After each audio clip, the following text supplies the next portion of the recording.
வணக்கம். This is Aravind சுவாமி. நான் 12 வருஷம் கழிச்சு திருப்பி தமிழ் சினிமாவில் கடல் மூவி வழியாக மறு அறிமுகமாகிறேன். மணிரத்னமோட படம். அண்ட் இது வந்து ரொம்ப ஒரு இன்ட்ரெஸ்டிங்கான ஸ்டோரி. அவர் வந்து எனக்கு சொல்லும்போது இது கண்டிப்பாக பண்ணி தான் ஆகணுன்ற ஒரு எண்ணம் தோணுச்சு. அண்ட் மணிரத்னம் சாரும் இது வந்து ஒரு நல்ல கம்பேக்காக இருக்கணும்னு ஒரு எண்ணத்தில் இந்த கேரக்டர் நான் பண்ணணும்னு நினச்சாரு. ஸோ இதில் வந்து Rajiv Menon, A R Rahman sir music, Vairamuthu sir lyrics, Madhan Karky, அது தவிர வந்து ஆக்டர்ஸ்னு பார்த்தீங்கன்னா அர்ஜுன் சார் இருக்கார், என்னோட நடிக்கிறாரு. அண்ட் 2 பேர் அறிமுகமாகறாங்க. இது வந்து கார்த்திக் சாரோட மகன் கௌதம் கார்த்திக் அண்ட் ராதா மேடமோட டாட்டர் துளசியும் அறிமுகமாகறாங்க. 2 பேரும் ரொம்ப எக்ஸப்ஷனல் டேலண்ட்ஸ். ஸோ இந்த படமும் ஒரு மணிரத்னம் சாருக்கும் ஒரு வித்தியாசமான படம். நான் ஆக்சுவலாக ஒரு 20 வயசு இருக்கும்போது மணி சாரோட தளபதி மூலமா சினிமாவுக்கு அறிமுகமானேன். அதே மாதிரி ஒரு 10 வருஷம் கழிச்சு சில மற்ற விஷயங்கள், பிஸ்னஸ் அதெல்லாம் பண்ணணும்னு சொல்லிட்டு ஒரு பிரேக் எடுத்தேன். அந்த பிரேக் எடுக்கிறதுக்கு முன்னாடி கூட மணி சாரோட அலைப்பாய்தை தான் அதில் ஒரு கெஸ்ட் ரோல் பண்ணி அதுக்கப்புறம் நான் ஒரு சில வருடங்கள் மற்ற விஷயங்கள் பண்ணணும்னு சொல்லிட்டு பிரேக் எடுத்தேன். பட் என்ன ஆயிடுச்சுன்னா 2005-2006 ஒரு சின்ன ஆக்சிடென்ட்னால ஸ்பைன் இன்ஜர் ஆயிடுச்சு, ஸ்பைனல் கார்ட், முதுகெலும்பு. ஸோ அதுலேருந்து வெளியே வரத்துக்கு ஒரு 5-6 வருஷம் ஆயிடுச்சு. அப்புறம் நான் வந்து திருப்பி படம் பண்ணுவேனா இல்லையான்ற டவுட்டு, எனக்கு ஒரு கன்ஃபியூஷனில் இருந்தேன். ஆனால் மணி சார் தான் கூப்பிட்டு மோட்டிவேட் பண்ணி திருப்பி you should get back into shape. உடனே தான் சரியாயிடுச்சுல, திருப்பி நீ வந்து தான் ஆகணும், ரொம்ப பெரிய கேப் ஆயிடுச்சு 12 இயர்ஸில், கண்டிப்பாக நீ இன்னும் நிறையா சினிமா பண்ணணும். அதே மாதிரி இந்த கடல்ன்ற ஒரு கதையை எங்களுக்கு சொல்லி இந்த சாமன் என் கேரக்டரை பற்றி எக்ஸ்பிளைன் பண்ணி என்னை கன்வின்ஸ் பண்ணார் திருப்பி இந்த படம் பண்ணணும்னு. கேரக்டர் ரொம்ப காம்ப்ளெக்ஸான ஒரு கேரக்டர். கதை பார்த்தீங்கன்னா அந்த 4 பேர் நான் சொன்னேன், அர்ஜுன் சார், நான், கௌதம் அண்ட் துளசி, இவங்களை பற்றின ஒரு கதை. ஒரு 15-20 வருஷத்தில் நடக்கிற சில விஷயங்கள். அந்த கேரக்டரில் நிறையா லேயர்ஸ் இருக்குது, நிறையா காம்ப்ளெக்சிட்டிஸ் இருக்குது. அண்ட் ரொம்ப சேலஞ்சிங்கான ஒரு ரோல். ஸோ மணி சார் என்னை வந்து திருப்பி மறுபடியும் தமிழ் சினிமாவுக்கு அறிமுகம் ஆகும்போது இந்த மாதிரி ஒரு கேரக்டர் பண்ணணும் அப்படின்னு சொல்லி என்னை கன்வின்ஸ் பண்ணி இந்த கேரக்டர் பண்ண வச்சிருக்காரு. துளசி அண்ட் கௌதம் பார்த்தீங்கன்னாக்கா 2 பேரும் very young talented people. Gautham வந்து இந்த படம் ஆரம்பிக்கிறதுக்கு ஒரு 2-3 மந்த்ஸ் முன்னாடிலேருந்தே ட்ரைனிங் ஆரம்பிச்சிட்டாரு. மீனவர்களோட சேர்ந்து இருந்திருக்காரு.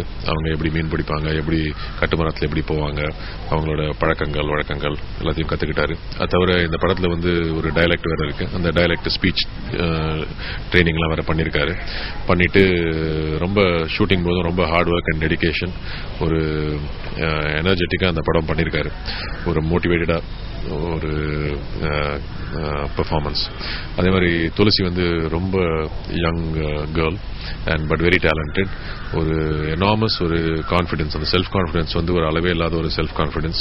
அண்ட் அந்த ஸ்பான்டேனிட்டியும் ரொம்ப ஸ்பான்டேனியஸாக ஒரு ஆக்ட்ரஸ். ஸோ 2 பேரும் ரொம்ப டேலண்டட். 2 பேருக்கும் ரொம்ப ஒரு பிரைட் ஃபியூச்சர் இருக்கும்னு நினைக்கிறேன். அர்ஜுன் சாரோட நிறைய சீன்ஸ் இருக்குது இந்த படத்தில். ஸோ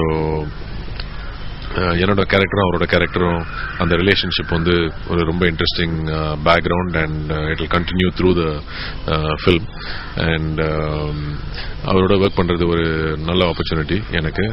நாங்கள் முன்னாடி வந்து அடிக்கடி சந்திப்போம். அவரும் ஒரு பேட்ரியாட்டிக் பர்சன். ஸோ அந்த ரோஜா பாம்பே எல்லாம் பார்த்துட்டு ரொம்ப சந்தோஷப்பட்டார் இது மாதிரி படம் பண்ணியிருக்கேன்னு. பட் அவ்வளோ இன்ட்ராக்ஷன் அதுக்கப்புறம் இல்லை. பட் இந்த படம் நாங்கள் சேர்ந்து நிறையா ஒர்க் பண்ணதுனால அவரோட இன்ட்ராக்ட் பண்ணி ஒருத்தரை புரிஞ்சுக்கிறதுக்கு நல்ல வாய்ப்பு கிடைச்சது. Very nice human being. And நாங்கள் 2 பேரும் ஃப்ரெண்ட்ஸ் மாதிரி தான் இப்போது. ஸோ அவர் வந்து இந்த படத்தில் அவர் ஆக்ஷன் கிங் இல்லையா. ஸோ இந்த படத்தில் ஆக்ஷன்லாம் பண்ணும்போது எங்களோட சேஃப்டி எல்லாம் ரொம்ப எங்களுக்கு கற்றுக் கொடுப்பாரு. இது மாதிரி நடக்கலாம், இந்த மாதிரி இதெல்லாம் பண்ணும்போது இதெல்லாம் கவனமாக இருக்கணும் அப்படின்னு நிறையா சொல்லிக் கொடுப்பாரு. அது தவிர சேஃப்டி எல்லாம் செக் பண்ணுவார். ஸோ ஒரு அக்கறையோட எங்களை கவனிச்சிட்டாரு. And we had a very happy, comfortable and very friendly relationship, and it continues even after the movie is over. Rahman sir பத்தி நான் என்ன சொல்லுங்க. நாங்க ரோஜா வழியா வந்தார் அவரு. முதல்ல மணிக்கு பிடிச்சது, எனக்கு பிடிச்சது, எல்லாருக்கும் பிடிச்சது. பட் ஆனா அப்கோர்ஸ் உலகத்துக்கே பிடிக்கும். உலகத்திலேயே ஒரு சிறந்த கம்போசர் அண்ட் மியூசிக் டைரக்டரா இருக்காரு. இந்த படத்துல வந்து ஒவ்வொரு சாங்கும் பாத்தீங்கன்னா ரொம்ப வித்தியாசமான சாங். அடியே பாத்தீங்கன்னா அந்த ப்ளூஸ் காஸ்பல் மிக்ஸ் இருக்கும். அண்ட் மூங்கில் தோட்டம்லாம் ரொம்ப அவ்வளோ அழகான பாட்டு. நீஎல்ஏஎல் பாத்தீங்கன்னா ஒரு ஸ்பிரிச்சுவல் பேக்ரவுண்ட் இருக்கும் அதுக்கு. ஸோ ஆல்பமும் ஐ திங்க் இந்தியாவில் நம்பர் 1 தமிழ் ஆல்பம் நம்பர் 1 ஆயிருக்கு. ஸோ எங்களுக்கு இது ஒரு பெரிய ஒரு boost and it's a valuable association with Rahman. He's truly a genius. இனிமேல் நான் வந்து சொன்ன மாதிரி அந்த என்னோட ஆஃபீஸ் மற்ற ரெஸ்பான்சிபிலிட்டிஸும் அண்ட் படங்கள் பண்ணுறதும் ஒரு ரெஸ்பான்சிபிலிட்டி நினைக்கிறேன். அண்ட் இது ரெண்டுத்தையும் நான் கண்டிப்பாக கண்டினியூ பண்ணுவேன். படங்கள் வச்சிங்கன்னா நான் ஒரு சில ஸ்கிரிப்ட்ஸ் இப்போ பார்த்துக்கிட்டு இருக்கேன். ஸோ பட் ஜூன் ஜூலைக்கு அப்புறம் தான் நான் ஜூலையில் ஸ்டார்ட் பண்ணுவோம். அண்ட் மெயின் லீட் கேரக்டர்ஸ் தான் பண்ணுறேன். அண்ட் இப்போ இருக்கிற நான் சொன்ன மாதிரி இந்த ஆடியன்ஸோட சேஞ்ச்னால வித்தியாசமான ஸ்கிரிப்ட்கள், சேலஞ்சிங் ரோல்ஸ் நடிக்கிறதுக்கு ஒரு வாய்ப்பு இருக்கு. அண்ட் திருப்பி இவ்வளோ அன்புடன் வரவேற்கிற பப்ளிக், என்னோட ஃபேன்ஸ்க்கு ரொம்ப நன்றி. And thank you very much. See you in the theaters with Kadal.